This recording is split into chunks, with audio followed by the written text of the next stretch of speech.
Sorry, I was all excited about behavioral interviews. I got carried away there.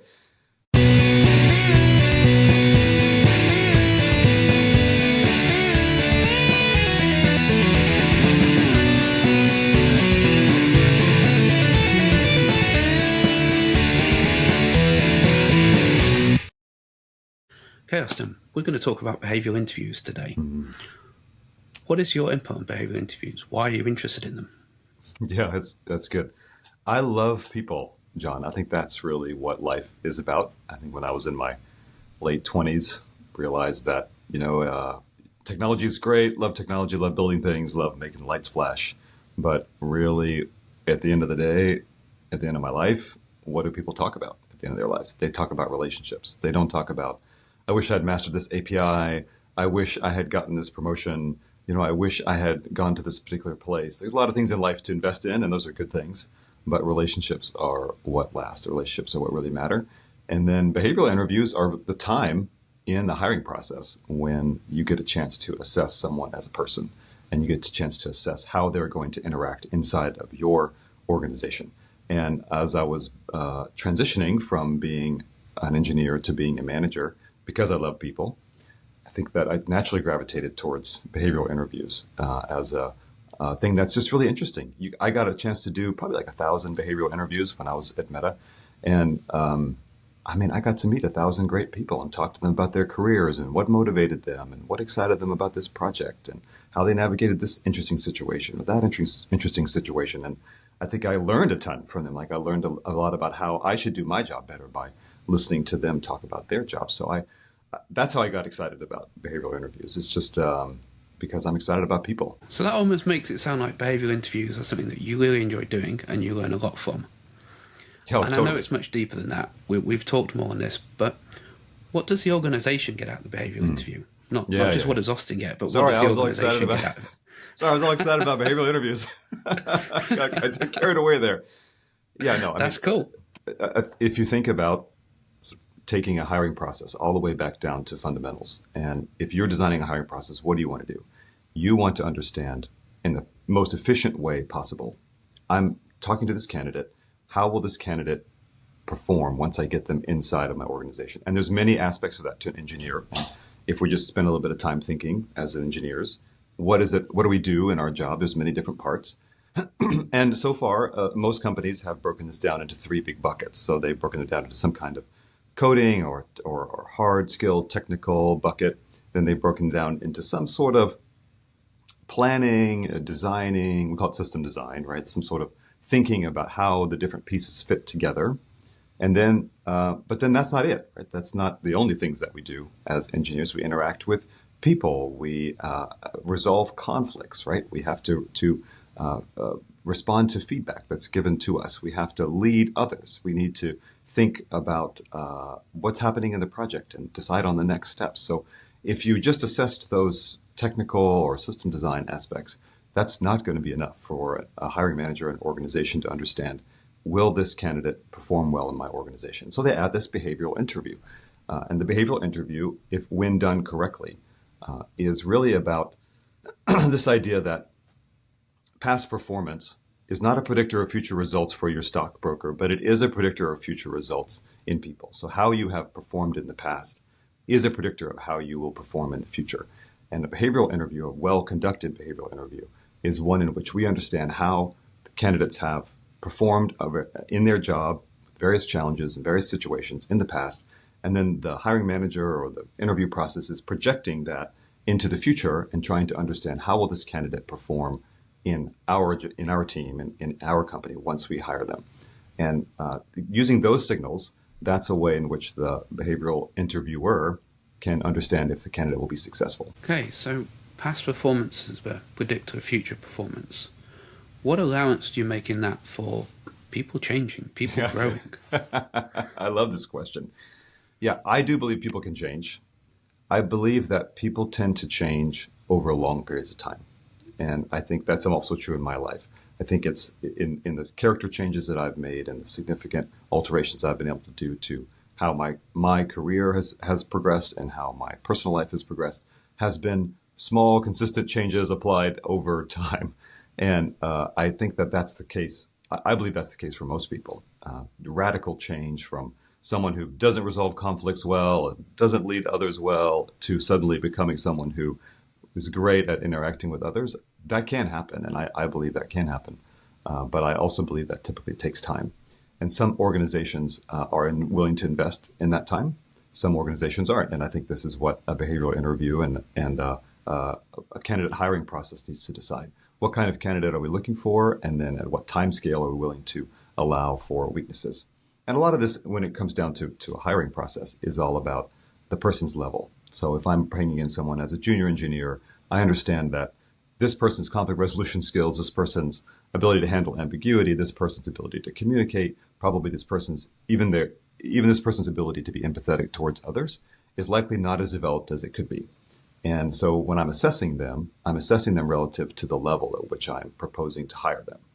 And I think that's where the allowance comes in, is but if I'm hiring a senior engineer, someone I'm going to put in charge of others, I don't want to take a risk, honestly, on someone who's not empathetic, someone who doesn't resolve conflict well. Even if I feel like I could coach them and help them, they're going to have a large blast radius of damage on my existing team and the people that I care about, the people that I have on the company now, if I were to hire them. So I think in that sense, there is an allowance for growth, and growth is often something that hiring managers look for explicitly. So we'll talk about feedback. How have you responded to feedback well in the past?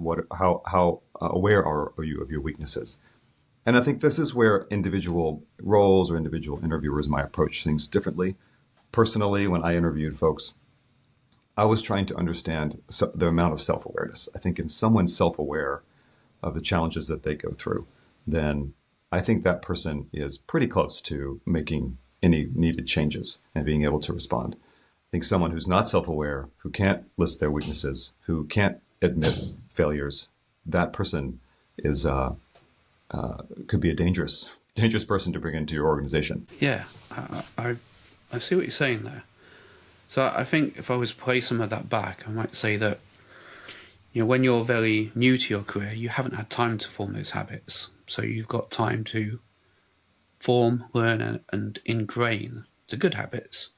Where by the time you get to senior, you've perhaps spent more time ingraining those bad habits, making them more permanent. So they get, in a way, harder to change.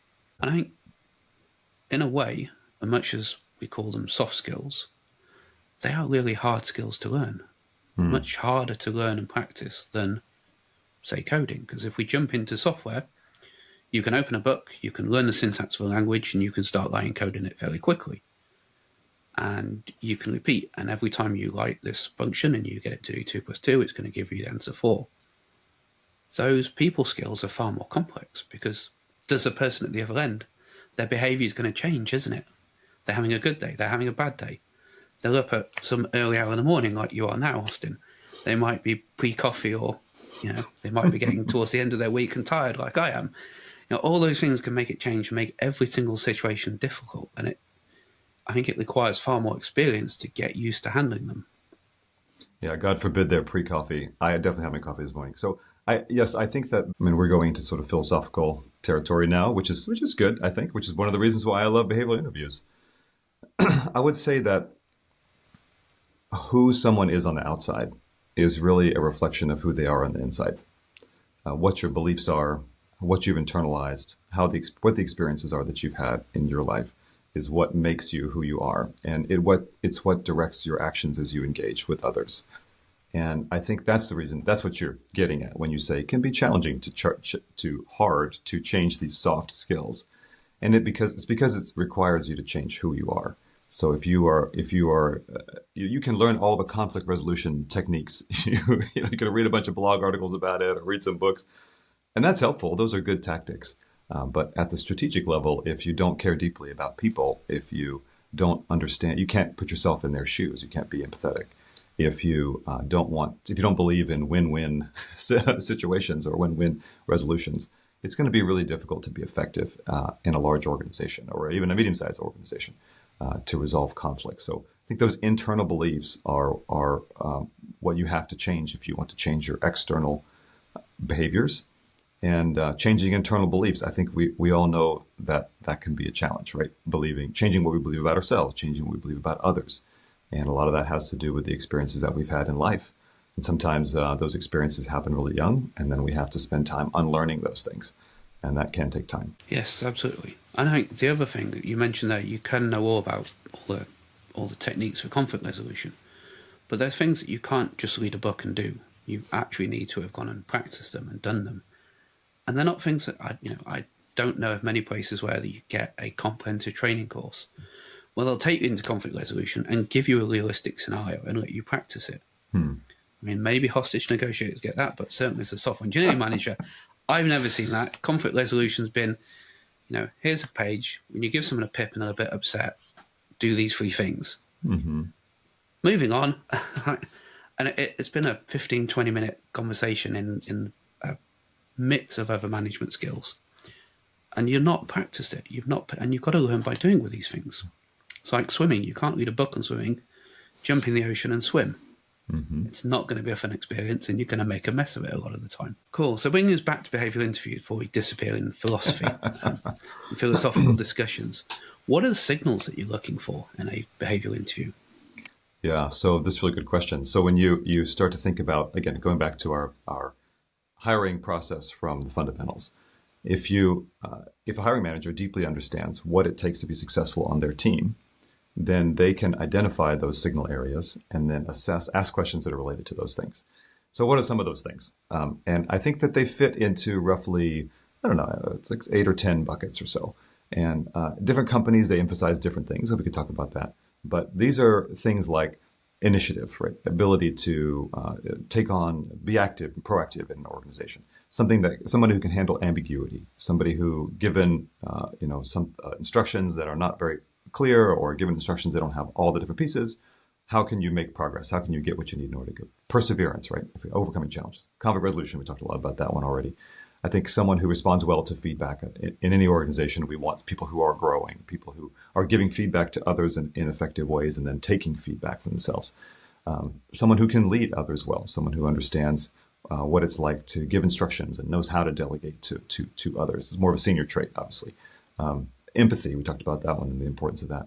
And communication skills. And the behavioral interview is interesting because we're assessing you we're assessing how you communicated in the past. We're going to ask you questions about that, but also we're seeing you communicate in real time. And those are the kinds of signals that we're looking for. And different organizations have codified these. I mean, Amazon has 16 leadership principles that they think are really important, and that they assess those in every interview. Meta has 5 of these axes. Different companies have formalized these. And I hope to talk a little bit about being an interviewer, but if you are an interviewer, I think this is your opportunity to really think about what it is that makes people in your organization successful. And if you can make a short list of those things, that's what you need to be assessing in the interviews. I absolutely agree. And my experience is most hiring managers don't do that. Their job spec is, what is all the technology we use? Create a shopping list of it, fill it out. Their interview is like, well, we write in Java, so let's test some algorithmic or data structure in Java. And, I've never worked in big tech. My experience is outside big tech. In a lot of cases, they don't do a behavioral interview, or it's somewhat copied from what they've heard secondhand might be done somewhere else.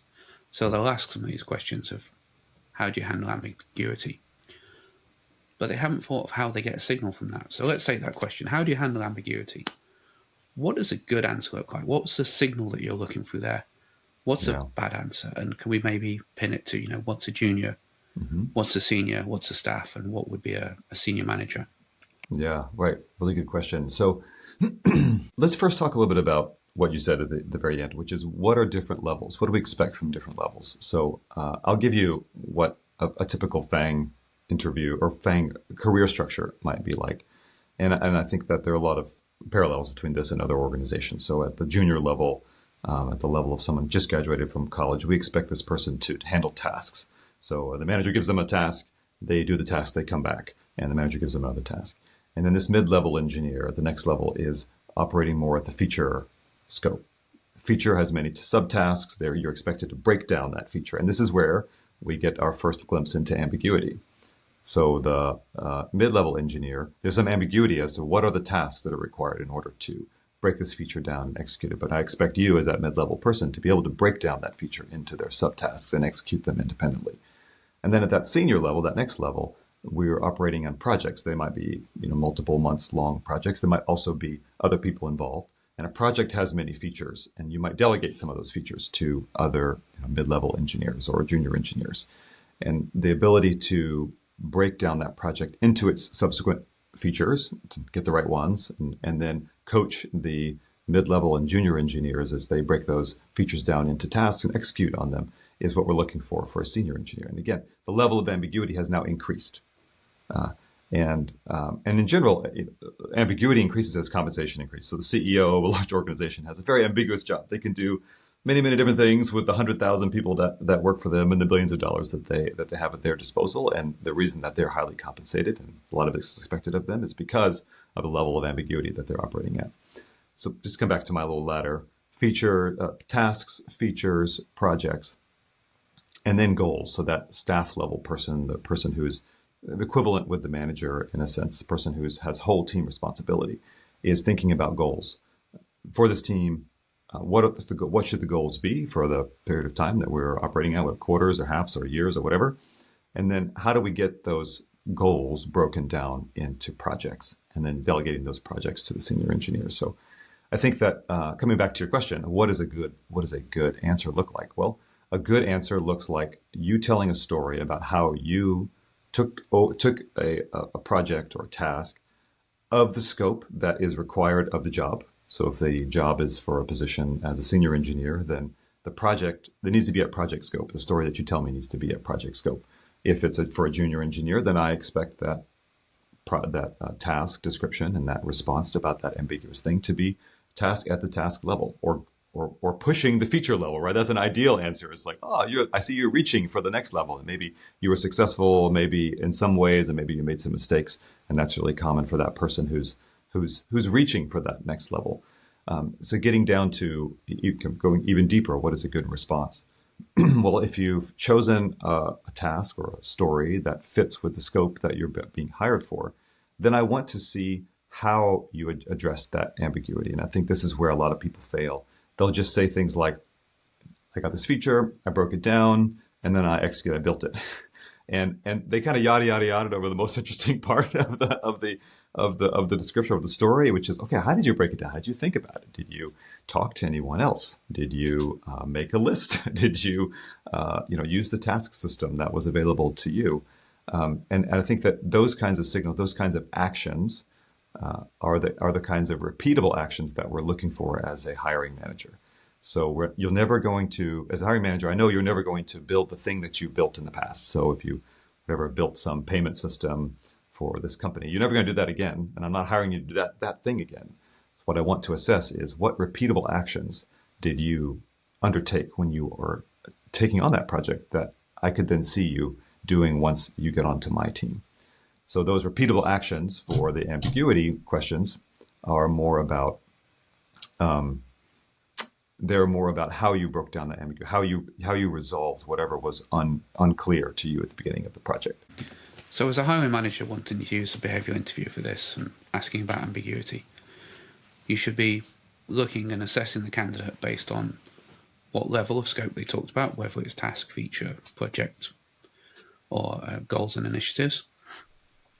And then you also be looking at the level of detail they give you, whether or not they have demonstrated some repeatable behaviour. Okay, I think that's really useful advice for a lot of hiring managers that don't know how to do behavioural interviews well. So when you get down to the other side, you talked a little bit about how somebody can answer those questions. How would you advise somebody to prepare for a behavioural interview?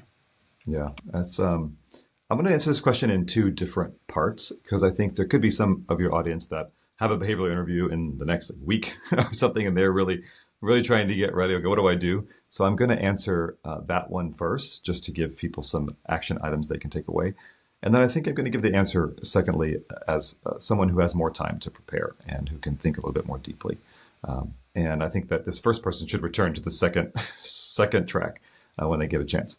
But if you are under the gun and you're about to have a behavioral interview, then I think first, making a list of the projects that you have accomplished. And ideally, you're keeping this list as you go through your career. And if you haven't done that, I would recommend that you start The people call it a brag document. I like this phrase, "Yay me" file. Yay me! I did this thing. I love that framing. So keep that up. So ideally, you have a list of projects, and then you need to choose a favorite one or one to talk about that you think really demonstrates your abilities. And the advice I give people to choose this favorite project is you need one that is of sufficient scope. You need one where you were heavily involved, and you need one where you made a large impact. So sometimes for example, like you're heavily involved in making a one-line change that had a big impact, but it wasn't a very sufficient scope. Didn't demonstrate a lot of actions. But if you were involved in a really big project that had a huge business impact, but you were kind of mildly involved, you built a couple of tasks, that may not be a good project. So choose this project where it's the intersection of these three different axes. And prepare a story, and we'll talk about this, I'm sure, but prepare a story that talks a little bit about the context of what's happening, talks a lot about what actions you took, talks about the results that you generated, and then have some kind of reflection of what you learned from this process. So a favorite project. I can tell you like 5 nines with confidence that you're going to get a question like that. Then you're going to get a question like, tell me about a time when you resolved a conflict. So you need to have a conflict story to talk about. And then the last thing I would say is spend a little bit of time preparing for this very first thing you say, which is usually some introduction of yourself. People call it the tell me about yourself, TMA. So prepare that, and I'm sure we can talk about how you can do a great job preparing a TMA. Then spend some time practicing those. So I would record them with a camera or whatever with a friend, and practice yourself telling those stories. So I think that's like the last thing I would say is prepare some questions for the interviewer. You're very likely to get questions at the very end of the interview about that you had a chance to talk to the hiring manager or the interviewer themselves. So that's like your crash course. Like how can I get something that's really fast? And the reason that that's the ones I picked is because those are typically the ones that have high confidence that you are going to be talking about, and they're at the beginning of the interview. And when you can set that initial first 10, 15 minutes where you're connecting and the person is saying, yes, this is the kind of engineer I want to hire, much more likely to hire you than if you were sort of fighting uphill for the next 20 or 30 minutes trying to convince the person that you have the skills and past experience. So I think if you have more time, then it's more of an expanded version of what I talked about. You do need to identify work and spend some time talking about all the interesting projects, and not just projects that went well, but also projects that didn't go well. And then you need to align these, you need to identify what are the key contributions that you made inside of each of these projects. And that's what we're talking about earlier, these repeatable actions, these things, these inflection points, these times when you made a decision, time when you gathered information, time when you prioritized, time when you built something, time when you went and talked to someone, when you resolved a conflict, a time when you talked to a customer, these kinds of, or you tested something and you made a decision. So these kinds of key inflection points, those are the things you need to identify in each one of these stories. And then once you've identified those things, you should be able to align those projects with some key signal areas like we talked about earlier, whether it's empathy or ambiguity. And I have some worksheets that we can link to for the audience if they want to help you categorize these stories that you've built. And that categorization is useful for just for your own sake, but also useful in the interview. So if you have a remote interview, you can have the spreadsheet up over here, and then you can kind of mix and match. Like, oh, this is a question about ambiguity. Let me go figure out. Because half the battle in the behavioral interview sometimes is just remembering the stories that you want to tell. So if you've spent a little bit of time categorizing them in advance, then that can be really valuable for you. Then I would journal about these projects. So now you've got some bullet points and some alignment with signal areas. But spending some time journaling about what it is that made this project successful, telling a story to yourself, and you'll find some kind of flow there, some kind of organization, some kind of interesting way to tell the story. And usually I would recommend people using that format that I talked about earlier. I didn't say the name at the time, but it's called the CARL format: context, actions, results, learnings. And that's great because it does give you this arc, and that's centered around what you did and what you accomplished. And that's a really good format for folks to tell the stories in the behavioral interview, but also to use as a journaling tool. And then I would say there's like the next phase, which is to get those key questions really nailed down. Favorite project, conflict resolution, and tell me about yourself. if you can really get those things done well, then I think you'll be really well prepared. And then practice. So if you have more time practicing with yourself, videotaping, going with a friend, there are some wonderful services that you can pay. They're not necessarily cheap, but you can get an interview with an experienced interviewer and practice. Those are really valuable, especially if you're going to be applying at a FAANG. They have interviewers who are actively or have done many, many different interviews at those companies, and that can be great. I forgot to talk about. I think that last step is preparing questions for the interviewer, because you know which role you're going to be applying for. And then if you do know anything about the company, then go ahead and adding that alignment to the stories that you're telling. So, for example, if you know you're applying at Amazon, then having all your stories categorized by Amazon leadership principles would be what you want to do. So it's a lot of things. Happy to dive into any detail. Cool, thanks, Austen. So I think I'll start from Carl. For years, a lot of people have talked about the STAR format. So what would you see as a difference, and why Carl versus STAR? Yeah, so if you've done any kind of behavioral interview prep, if you just put in behavioral interviews into Google, it'll tell you about the STAR method. And the STAR method is situation, task, action, result. And it is a pretty good format. It's been popular since the 70s to tell stories in behavioral interviews. And it gives you this nice flow where it sets up the listener with some context, and then talks about what happened, and then talks about the result. And if that's what you have, and that's what you have for the interview in 30 minutes, great, do it. I think that is a great way to respond to interview questions. But I do think it has a couple of weaknesses that can be remedied with this context, action, result, learning, Carl format.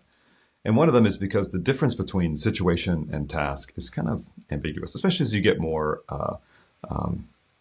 senior. I don't know, people can spend time trying to slice, like, what's the situation and what's the task? And people can end up spending too much time on the context, because situation and task are both context setting kinds of responses, or kinds of periods in the storytelling process. So when you combine this into just saying, you know what, this person needs to understand the actions, and in order to understand the actions, they need to understand the context. So give them enough context to understand the actions. So I think that's a really helpful framing. I think more important is the STAR format leaves out an opportunity for you as an interviewer to share about what you've learned in the process of accomplishing this project. And that place of showcasing your learnings is both giving signal on your growth and your ability to have introspection and take feedback and take on action items from things that you've accomplished, but is also a place for especially senior engineers to give me a little wisdom. What is it that you want me to take away from this, and how have you become a better engineer, a better leader, a better person because of what you did in this project? And I think taking that opportunity to do that can really help to cement your scope in the listener's mind. Yeah, I like that example there for the STAR versus Carl. I mean, when you start situation task, particularly if you start talking about a leadership role, situation task doesn't quite fit there, really, does it? Because the situation might be, I had these two people that were having a conflict, or we had these two teams that disagreed, and there isn't really a task as such. We're just trying to make the organization work. The task is to resolve the conflict. What is that? Yeah. How is that helpful context? Yeah. Yeah, absolutely. Yeah. Cool. So going back to the questions then, the 3 key ones you picked out. Let's say you walk into an interview with me and I say, hi, Austen, tell me about yourself. How do you answer that? What's a good answer look like? Yeah, this one's really valuable to prep, because you get it a lot you get it throughout the interview process, not just in the behavioral interview, but you get it when you're talking to a recruiter. You get it when you might talk to some hiring manager chat just really early on. You might get it in a coding or a system design, in any interview. Sometimes just tell me about yourself. Right? That's a very good introduction when two people are talking to each other. So when you're preparing Tell Me About Yourself, you want something that's pretty tight, and it's sort of an introduction, and you want it to be short, and you want it to have 3 different parts. And some people have called this like past, present, and future. And I like that kind of framing. So you need to set the first thing is to set up in the person's mind, the listener's mind, who you are. So something like, okay, my name is Austen. I've been an engineering manager for X years. And then I think it's nice to add a little bit of personal context there. And I love engaging, mentoring and helping people grow. Right? Some kind of personal hook there that helps the person remember you in a sense. Right? They may be doing a lot of interviews. but also gives them something to think about as they're asking you follow-up questions. So that's that first part. It's one sentence, right? That's the past.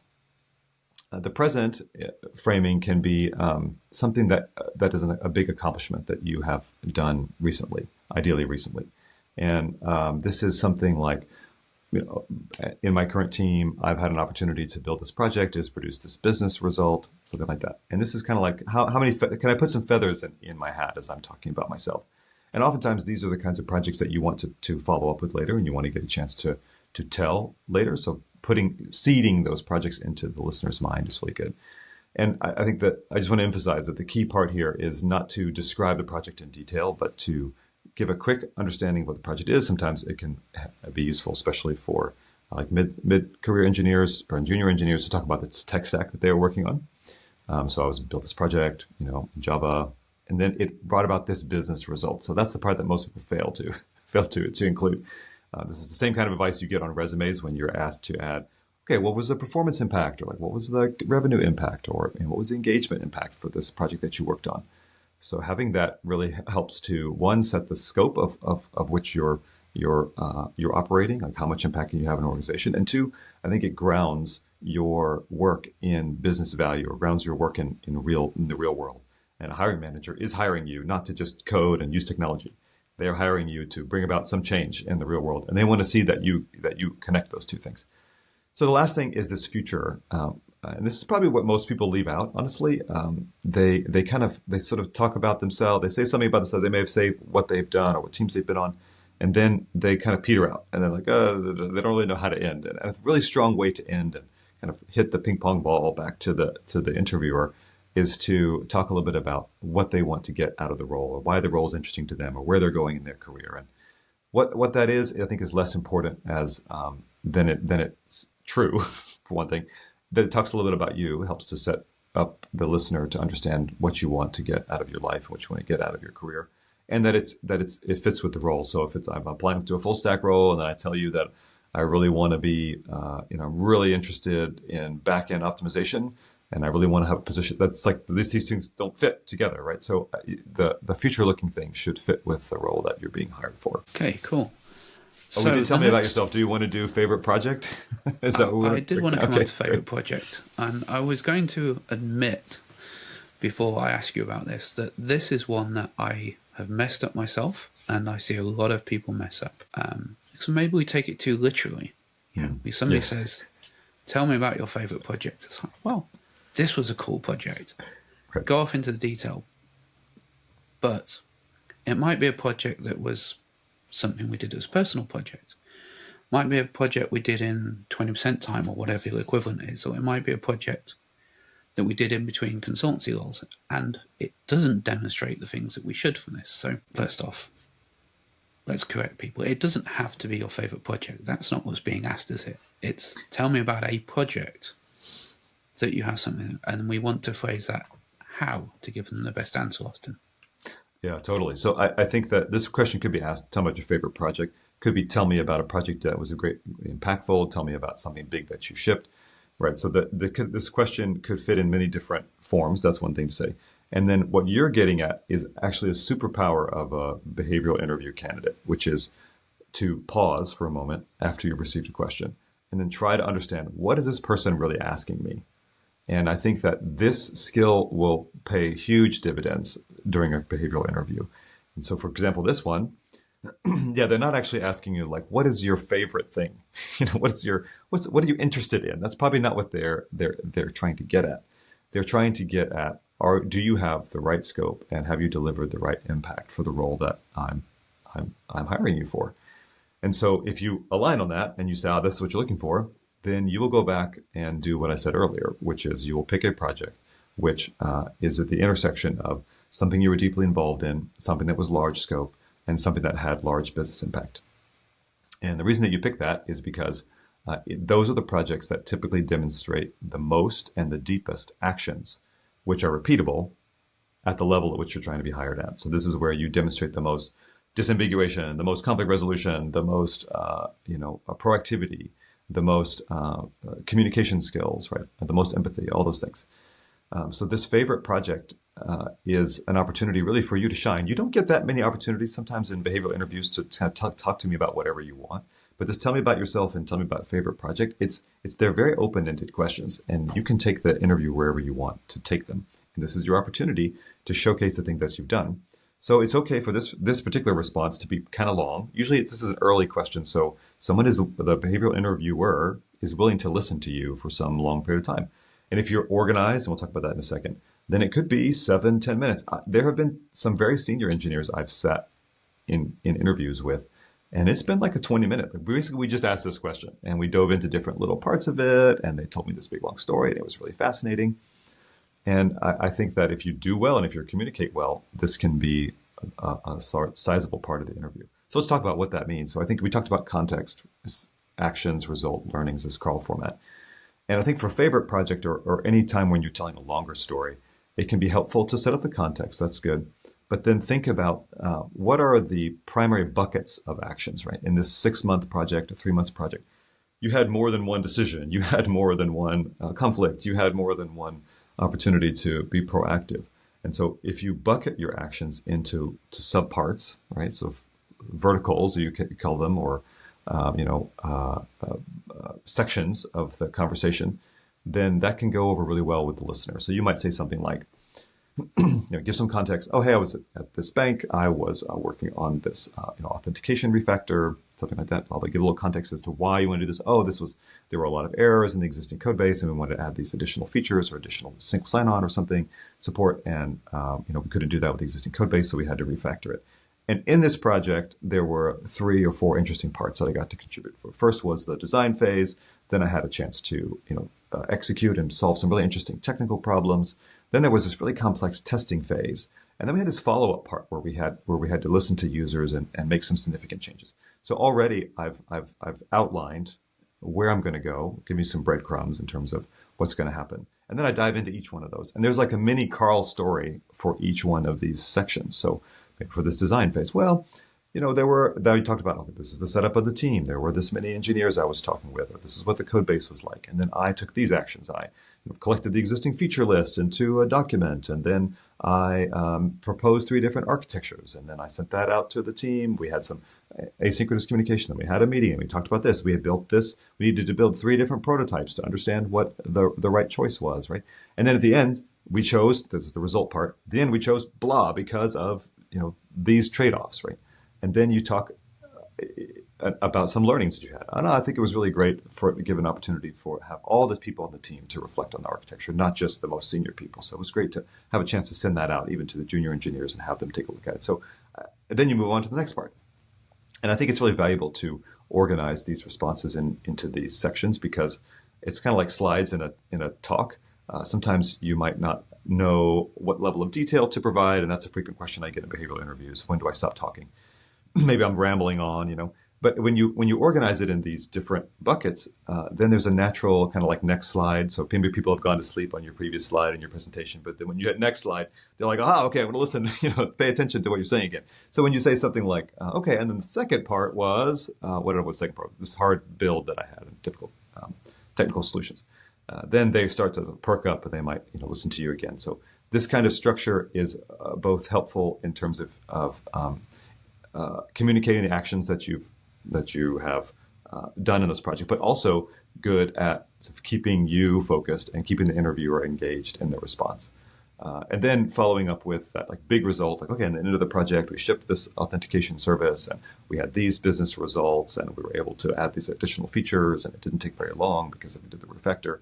And then you can provide some kind of general learning about maybe this was your first big project that you led or something like that. And you can talk about what you learned. So I think that kind of Carl with some mini Carls for each of the sections is a really good way to structure long stories. So if I was interviewing Amazon, for example, I might go in there with, I worked on this project, it was 6 months long, this was the challenge we need to face, and there were 4 other challenges. One of them was dealing with a customer, and I start talking about something that's tied to their customer obsession value. Mm-hmm. And then maybe I say, and another problem I have is nobody stepped up to own this part of the project. It was critical, right. So I step forward and I start talking about meeting Amazon's ownership value. And then I might say, the third part, we didn't know how to solve this technical challenge, so I went away, pulled some papers, researched it, learned all about that, and I found out about, I don't know, graph algorithms and how to do routing across a graph. So we're demonstrating there, learn and be curious. So that's the kind of thing you mean, is that you pick out the story, identify several of the values. I'm afraid I don't know the meta ones, but picking the Amazon ones as examples. So you identify some of those, prepare your Carl stories, and go in prepared for that. Yeah, exactly. I think that's even more advanced. So what I was saying was just organizing based on what you have done, but I think that's even like better way to approach it, which is if you do know that the company values certain things, making sure that those buckets align with some of the values that they talked about. That's a pro move. I love that, John. I'm going to steal that. And if they don't have, and if they don't have those values outlined, like Meta and Amazon do, if it's say a smaller company or a company that doesn't have that, or maybe the interviews aren't aligned, you can perhaps look at the job spec and get some ideas of what they describe as the values when they say, you are a good fit for this role if, read through that section and perhaps pick out some stories and tie them to that. So we talked about projects there. I think another stumbling block a lot of people have is recency. So they always feel they've got to talk. And again, this is perhaps a fault of interviewers as well. So I've seen a number of interviews say, tell me about your last project. And that's not necessarily a good example for this. So should people talk about their last project? Does the project have to be recent? What's too old? Yeah, let's talk about that in two different parts. So the first part, which is the tactical part, sometimes people will ask you questions and you may either not have an answer to that particular question. Tell me about a time when you had a conflict with a product manager about a feature that you wanted to build, right? Well, maybe I can't have that specific conflict, right? And so what do you do in that situation or this situation where you don't actually want to answer the question or you would prefer to answer a different format of the question?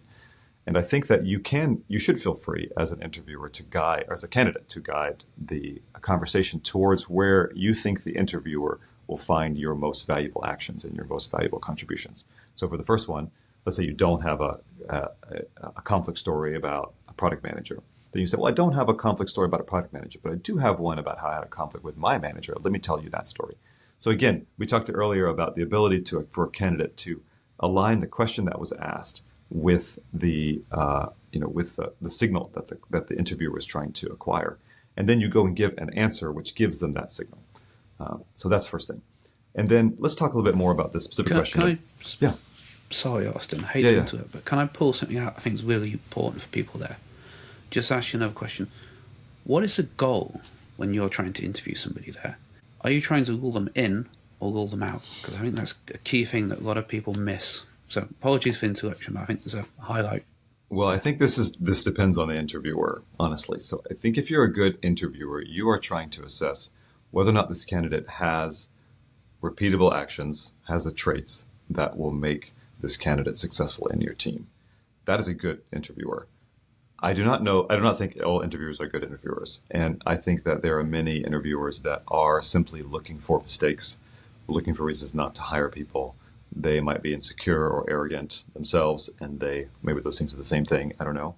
But they are just looking for opportunities, looking for reasons not to hire people. I do think that in any interview, you want to be careful with red flags, which is something that we haven't talked about, and we can dive into that maybe later. But I think that it's very difficult sometimes to be a candidate in a position where the interviewer is looking for reasons not to hire you. I think that the way to handle that in the situation is to attempt to present yourself and those actions, those traits that we've talked about, those contributions that you made, in the best possible light, and try to give as many of those as you can in the conversation, even if that means pushing back a little bit with the interviewer in terms of, hey, I don't have that answer, or I don't have something like that, but I have this thing over here. And I think that that's all you can do. I would also encourage people that if they were to get a rejection from a behavioral interviewer, this doesn't always mean that you're a bad engineer, right? Or it could just mean that either this interviewer is not very good and maybe you don't want to work there, or it could also mean that you're just not a fit for this role. Like maybe your traits are better in a different role, and it doesn't mean that your traits aren't good. It just means that maybe this role or this job, this company is looking for different things than what you have to offer, and that's okay. Yeah, so to make that actionable, I think what I would recommend is that assume everyone has the best intentions. Assume the interviewer is trying to get the thing. So change the question and say, I don't have a good example of the product manager one, say, but I have a conflict with my boss, as you suggested. and assume that they are looking for a good signal and will be open to you playing back a slightly different scenario because they're looking for a positive experience. They're looking for a signal out of this. And it's better that you give them a chance to find that signal rather than you just say, well, that didn't happen to me. Yeah, I like Because to then use there's no signal. exactly right. So I like to use this. It's not a very good metaphor, but I like to use this metaphor of a jewelry store. So if you are selling gems, then you want to sell them from a jewelry store. You have great lighting in the jewelry store. All the gems are in glass cases. You can see anything you want. Do you want to see the watches? Do you want to see the earrings? Do you want to see the rings? It's all there for you to go and check out in the jewelry store. Versus, say, the mine, where you're like a giant hill. Like, yes, there are some gems from my experience, some like things that I've done in the past that are great, but they're in the mine. You have to go dig around and find them. I hope you find them. That's not a very good approach to being a candidate. So as a candidate, when you have this opportunity to say, like, look, I have all of these interesting stories, like, which one would you like to talk about, right? This is an example of that, where we are redirecting the interviewer towards a story in the glass case that could be really interesting for them to hear. Yeah, I love that analogy because in the mine they're covered in dust, dirt, mud. They're not polished. They're not clean. You're going to miss so much. Mm-hmm. You're Cool. just not going to find Thanks, them, Austen. right? You can't rely on the interviewer to help you find things about you that are great. So apologies for the interruption. I'll let you continue the original one. Yeah, what was I talking about? I was talking about well, there was a couple of original ones. Remind me what I was saying. We were talking about the recency and the stories. Recency, yes. Okay. Yeah, so when we are talking about how recent stories should be, then I think that there is a sliding scale between recency and impact, or recency and like quality of the story. And by quality, I mean like how much of your greatness are you demonstrating? How many of these repeatable actions are you demonstrating inside of these stories? And so I do think the older the story is, the less attractive it is from that perspective. But I would try to balance those two things. So if someone asks you about a recent project, for example, like what you were saying, if this is early in the interview, and really what you think they're going to get at is what's your favorite project or what's your most impactful project, if you think that's really where they want to hear and what you haven't had a chance to tell so far, then I would pick that story that really makes you shine. And that's the big scope, big impact, lots of repeatable actions inside of there. The kind of story that you would tell an interviewer if you were in an elevator and they only had a couple minutes of like, what do you want to tell me that would make you hire me? I would try to go for that one first. If they press you on something more recent, then I think it's fine. Then they're looking for like, what have you done recently? And then now they're looking for something different. Now they're looking for something about growth, something about career progression, something about how you're thinking about where you want to go and what you're learning recently. So I think that there is this sliding scale. And you got to like what's too old? I think this depends on level. A lot depends on the level. So if you are a junior engineer, then I think picking something, well, presumably you don't have that much to choose from in the first place, but also I think something that is in the last 6 months to 12 months is going to be pretty valuable. I think if you're a senior person and you have 10, 15 years experience, I think going back to something that's 3 or 4 years old, I think is okay. I think when you can start getting to that like 7 to 10 range, now I start to have questions like, what have you been up to? Why have you not contributed significantly in a more recent time? But I think in 3 to 4 years, I would expect that, maybe there are really projects that shine every, 2 or 3 years, especially since these projects are likely going to be a year-long projects. I don't know. What's your take, John? What do you think? You're killing my dreams here, Austin. Absolutely killing my dreams because my favorite, my most fulfilling, and the project that I have had the most impact with is getting on for 10 years old now. And it's, I would say, a once in a lifetime opportunity. And yes, I've done impactful things since, but I probably won't get that same opportunity again in my lifetime. So it's one I enjoy talking about. There were so many great things from that period, so many terrible things as well. It had conflict, it had challenge, it had amazing innovation, and I have so many stories from that, and it was the most fulfilling and the most horrible role of my entire career. So, well, here's a great example of how we can apply the jewelry store technique to choosing a project. So sometimes people think that, I've been asked a question, I need to answer the question. I'm like, I'm asked a question about this project. I need to provide a project answer. But in reality, you could provide kind of like a meta response. You could say something like, well, I have a number of projects to choose from. There's one from 10 years ago where, like you said, once in a lifetime opportunity. It can make it sound really juicy and interesting. And you can say, well, I also have a couple more recent projects that also have these attributes, blah, blah, blah, blah. And so this is the jewelry store approach, right? Someone says like, well, it's Valentine's Day today. Someone says, oh, I'm buying this for my significant other. I'm not sure what I have. Well, do you want this? Do you want a watch? Do you want, do you want a ring? Like, what would you like? And I think that offering that choice to the interviewer is a way to ensure that you're giving them the signal they want to see. And so they may choose that older story, but now it's on them, right? So now they've chosen the older story. They're not going to say something like, "Well, how's the old story?" I don't want to hire this person. They made the choice; it's their responsibility. So I think that, and then they may hear the older story and then want to hear the more recent stories. So I think that's an opportunity to apply this jewelry store technique and still get the chance to tell the stories that you want to tell. Cool. I think that's really useful for a lot of people. So the other one we talked about was the conflict story.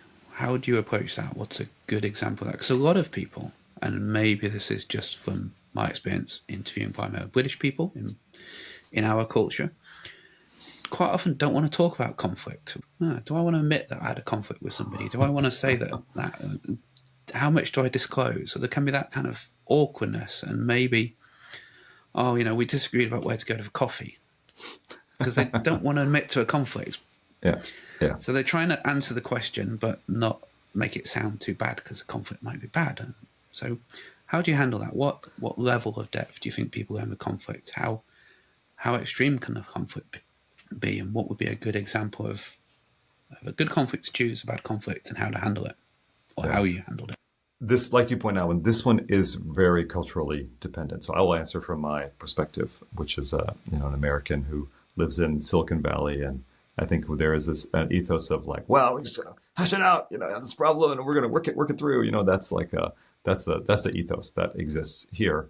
You may have to adjust this for what kind of conflict is expected in the culture that you're a part of, and this is a whole separate section of like, how do you as an interviewer assess someone's ability? And we do this a lot at Meta, where they're coming from a totally different culture, not a Silicon Valley culture. How do you get at that signal to understand if they'll be successful in a totally different engineering environment? But back to your question about choosing conflict stories.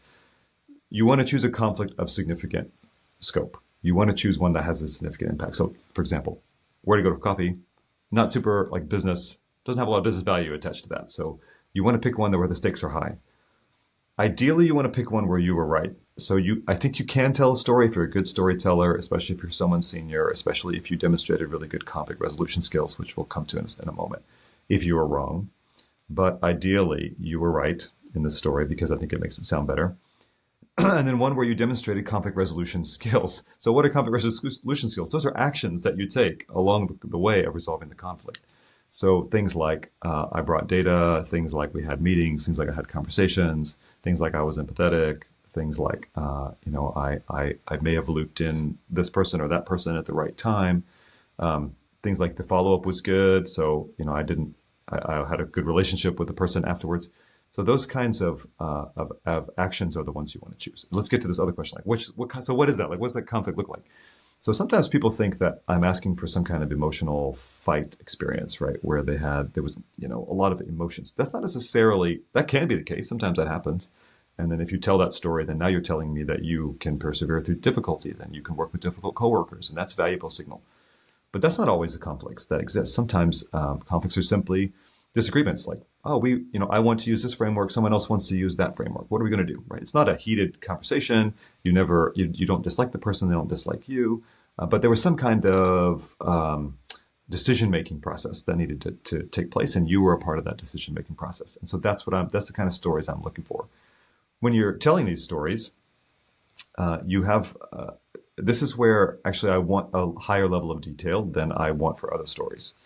It's because I think a lot of the conflict resolution skills are in the drama of the interaction between the person. So in a favorite project story, I might not say something like, well, I was thinking about the people on the team and I thought about I should message this person, but then I should talk to that person in person. It's like a very detailed decision that you're making. And a lot of times in some big story about a project, that level of detail is not really valuable. But here, that's where the good stuff is. That's where the interest is. That's where the drama is. Okay, you understand how to work with people. You understand what different people needed in this conflict situation, and you took the action that was appropriate, for that situation and why.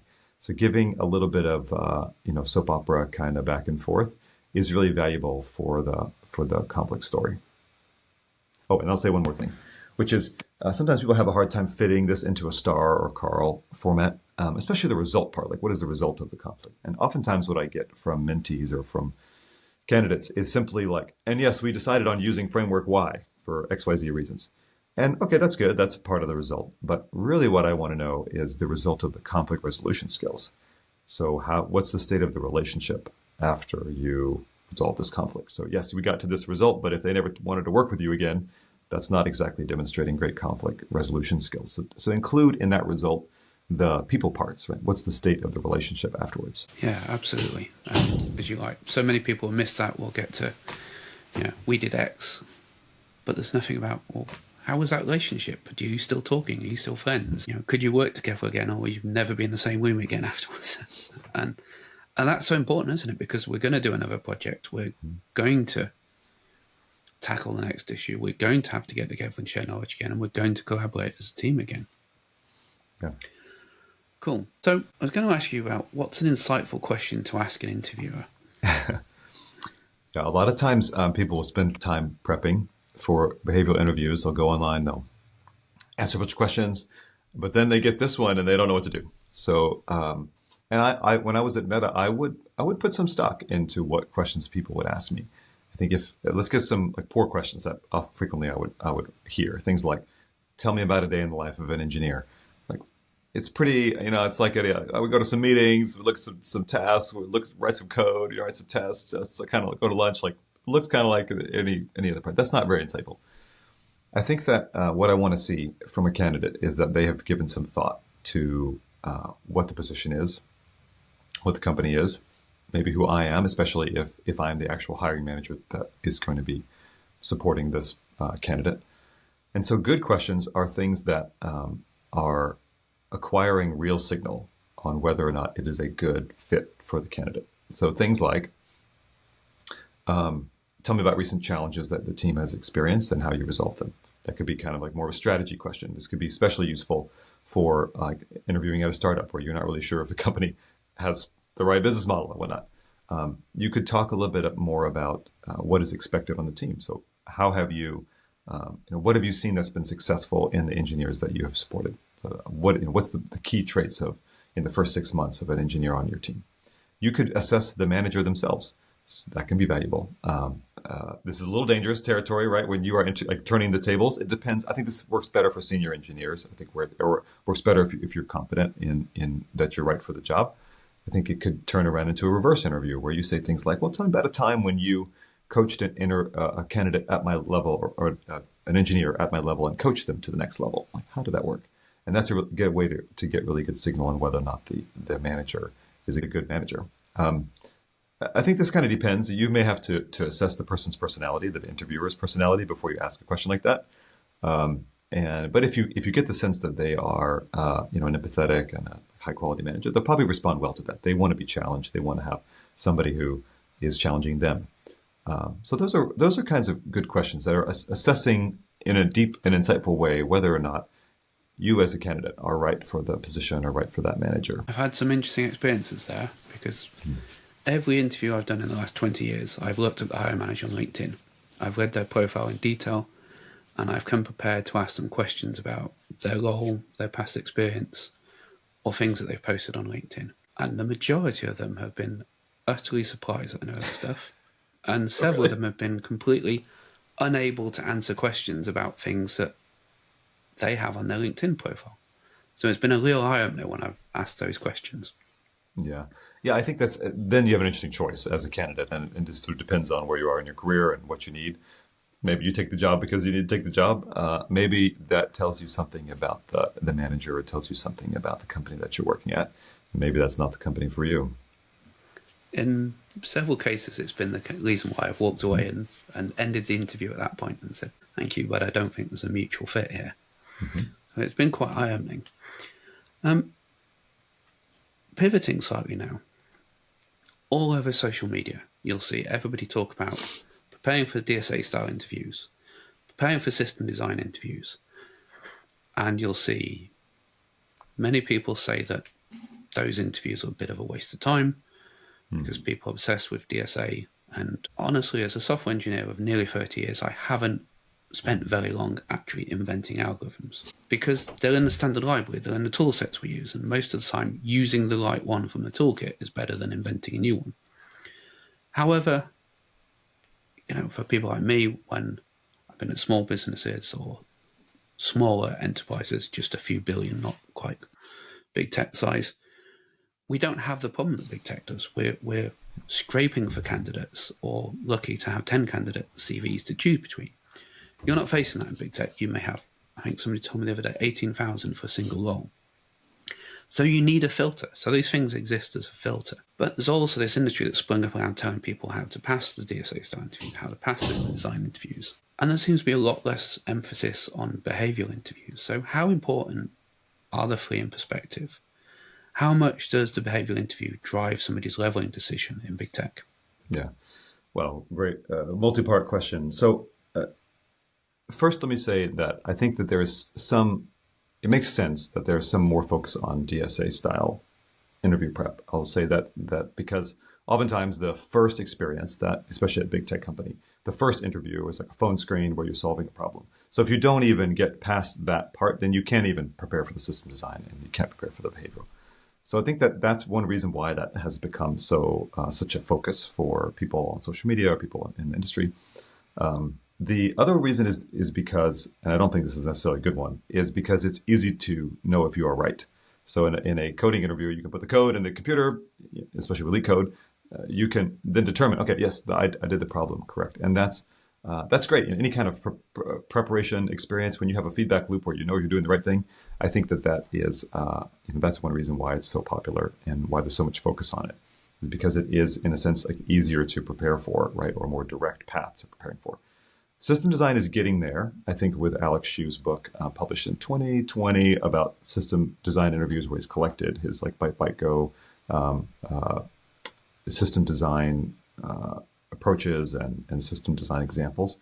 I think it's starting to systematize a little bit the preparation for that interview, and so I think we're starting to see more structured approach and more conversation about that. I would say with behaviorals, there's a couple reasons why it's not focused on.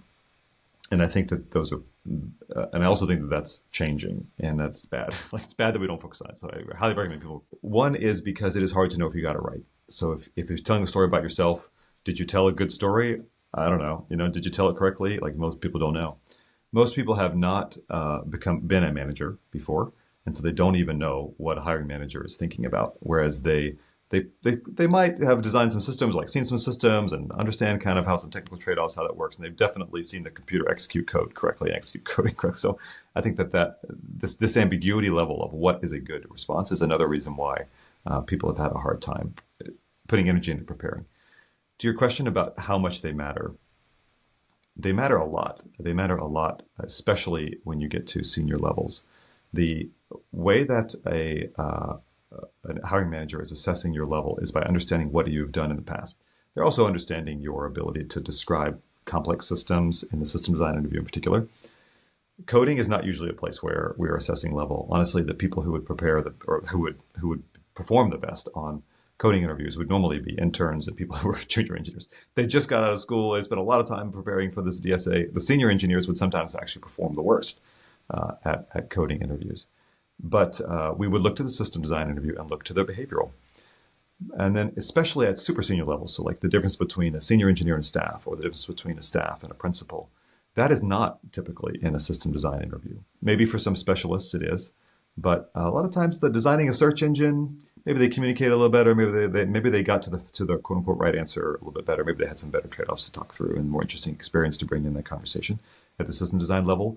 But the difference between a senior engineer, I had this project, I was coaching one person, we executed this project. That story is told in the behavioral, versus the staff engineer.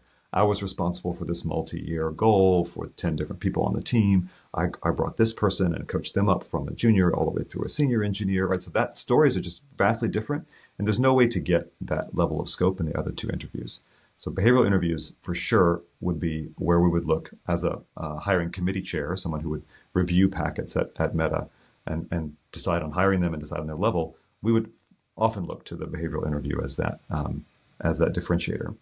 And I would also say that in 2025, there are two factors that make behavioral interviews really important. So one of them is the rise of AI. As AI produces more of the code and solves more of the technical problems that we have, then we need to engage with AI. That's communication. So we engage with AI with English language and your ability to describe problems and your ability to coach. In a sense, you're coaching a junior engineer when you're working with Devin or some kind of agentic AI that's doing work. You are coaching a junior engineer. So your ability to communicate is really important, and communicate technically. And then if more and more of the code is produced at this higher level of abstraction, then more and more of your time might be spent doing things like coming up with ideas, being creative, being proactive, understanding what should be done in the business, being able to connect the business value of what you're doing as an engineer to the work that you're doing, or engaging with others, right? So I think that behavioral interviews are getting more important because of the rise of AI. And the second thing I would say is because we're in a time in the market cycle when have been layoffs and there are many candidates in the market, being able to differentiate yourself by telling stories and telling memorable stories about yourself, that place to do that is in the behavioral. And so if you want to make an impression on the hiring manager, if you want them to come away impressed with you, this is a great opportunity to do that. You get to talk a lot in a behavioral interview. So whatever you want to talk about, that's going to stick in the hiring manager's mind. Cool. Thank you, Austen. With that in mind, what are the 3 top mistakes that you've seen that people should avoid making in a behavioral interview? Yeah. I would say that the biggest mistake is probably not emphasizing the actions that you took. So we talked a lot about what are these repeatable actions that you have taken in the past.